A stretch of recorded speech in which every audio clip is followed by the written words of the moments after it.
Are we the worst team in our division? No. It's the advanced analytics that are wrong. Low quality fans of a high quality Bruins team, welcome back. Episode 5, the first L of the season. Turns out we weren't going to go 56-0. So that's a bummer. I want to start this off with a little fun fact. Fun facts are fun. That's why they're named fun facts. That's the whole basis of their existence. So here's our fun fact. Through 2 games, some teams have played 3, some teams have played 1, but through 2 games, the Bruins are the only active team to not do this thing. Does anybody out there want to guess? Score a goal 5-on-5! That's incredible. That's amazing. 120 minutes, give or take a few for the power play and whatnot. We have a shorty, but we can't score 5-on-5. 2 power plays, can't score 5-on-5. And our goaltending hasn't been bad, so we're in these games, and it's against the worst team in our division. I keep saying that, although it's very clearly not true at this point, right? Right? They can't be. The Devils can't be the worst team in our division if we cannot score on them.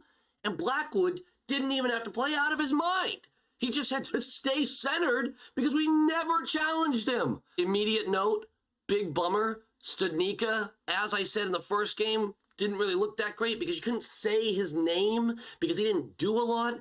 Boom, out of the lineup. Craig Smith into the lineup. Really excited to see his debut. Wish it went better. Bjork, who I said should have started on the first line all along.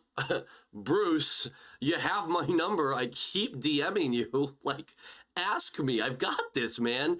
He goes on the first line and actually looks solid throughout, I think. There's some bonehead plays in there, but I actually like what he's doing. The cut of his jib. First period, puck drops, and I'm pumped because I'm like, all right, here we go.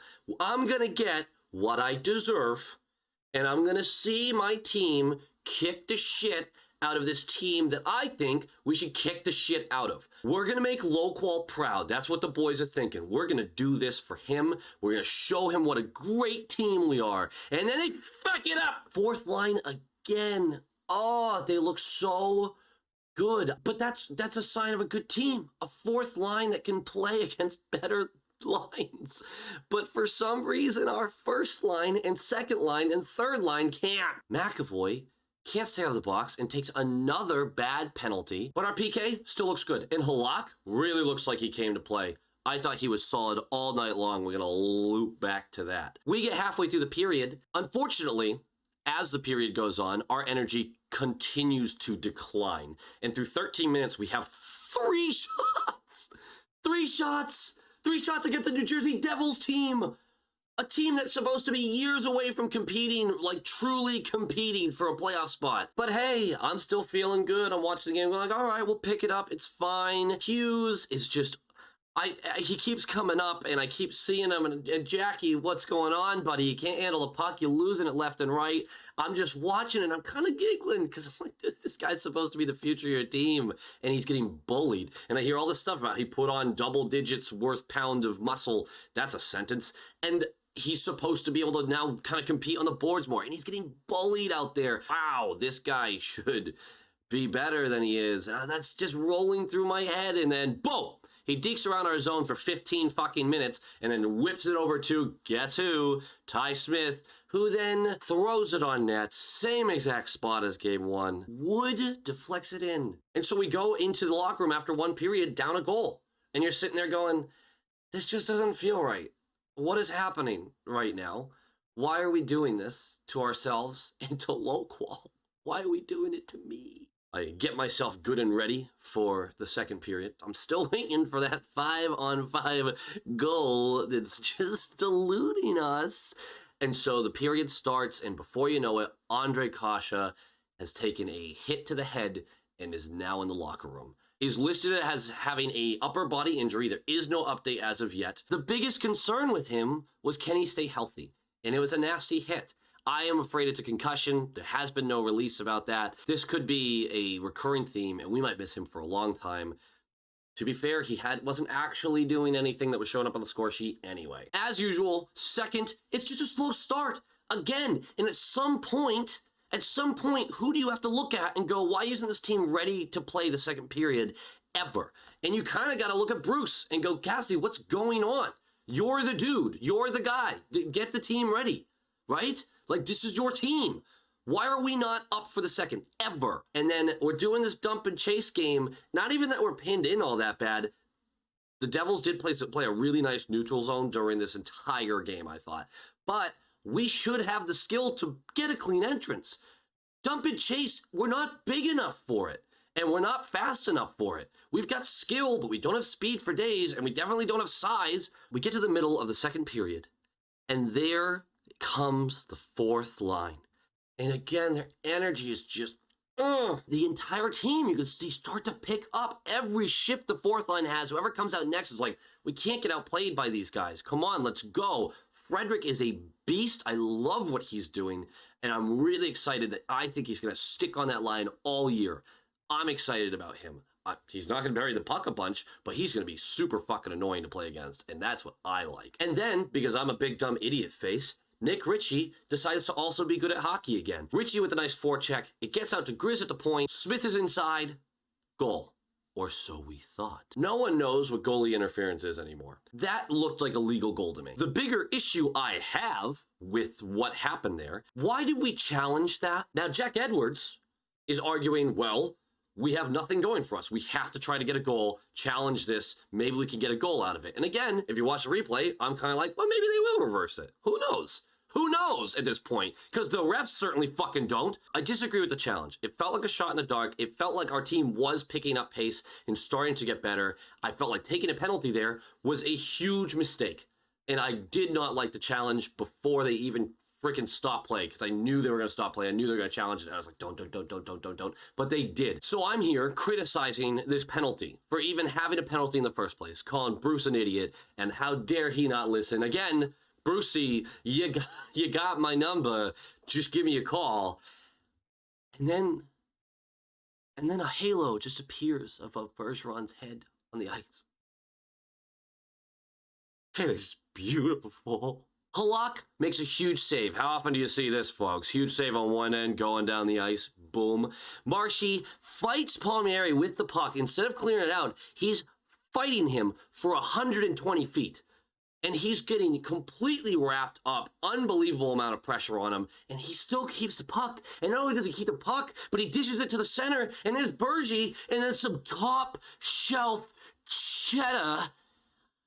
That's a big goal for a team that can't seem to score 5-on-5, but we can score on the penalty kill. Someone explain. Huge goal by Bergie, tie game, and I'm sitting there going like, yeah, baby, I'm pretty sure I said Bergie for the Selke in the last episode, so why not? You know what goes into Selke decisions?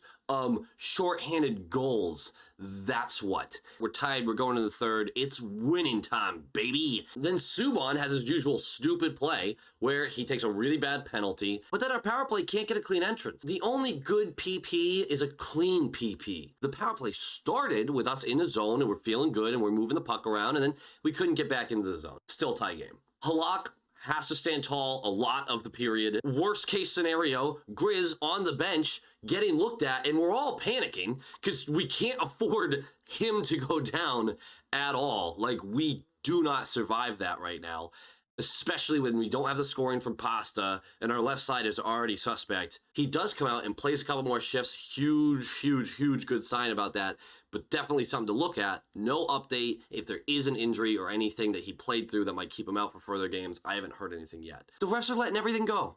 And then with the $1:30 left in a tied game, you call a hooking call on Grizz, which, yes, technically that was hooking. That was a hooking call. But you've let everything go for a solid 12 minutes. And now you're going to call this? I'm not going to sit here and complain about the refs of this game. They're not the reason we lost. You fucking know it. But it actually leads to the funniest part of the game, which is Hughes, again, with a golden opportunity. And this guy can't hack it, man. Devils fans, this is what I really wanted to ask you. Is Hughes your boy? Because through 2 games, any chance he has, any big chance, he collapses. And I know he got the secondary assist on that first goal, but Man, so he has a golden opportunity, breaks his stick, I think. I'm not really sure what happened there. Off we go to overtime again. Hey, do you think we'll play 56 overtime games? If anyone actually likes these videos, you're not going to get them for much longer if I have to. I'm going to need a new heart. Like, I'm going to literally, you get a video from a hospital bed at a certain point. And I'm just like, hey guys, I've got a tube down my throat, and I'm going to try to talk to you about the game that I've been barely be able to watch because I'm medicated because I had a heart attack. The overtime is exactly what you expect. It's back and forth, trying to control the puck. Coyle and Grizz completely choke out a breakaway. Not really. It was a great play by Wood. Coyle made the right decision, said, I have the speed. I think I can beat him. I think I have the space. Let me get this goal. Let me get this dub. But unfortunately, Wood, with a diving play, gets his stick on the puck. Never really had a chance to shoot it. And then, of course, it goes up in flames because we deserved this. By the way, we deserved to lose this game. I don't want to hear a different opinion on that. We did not possess the puck well. We did like 0 expected goals, honestly. Then, of course, huge opportunity down at one end. Doesn't go our way. They come back the other way.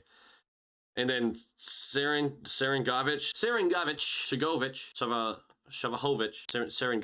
game winner, 1.7 seconds left. And we hang our heads and we walk out of that building. We did not deserve any sort of silver lining from this game, but there are some.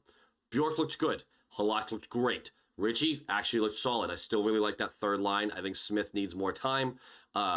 He looked a little lost at moments, but that can kind of happen when Coyle's cycling around with the puck and you're still trying to get that combination right. I think they're going to be fine. With Kasha going down and likely missing some games, it looks like, Stud's going to go right back into the lineup, I believe.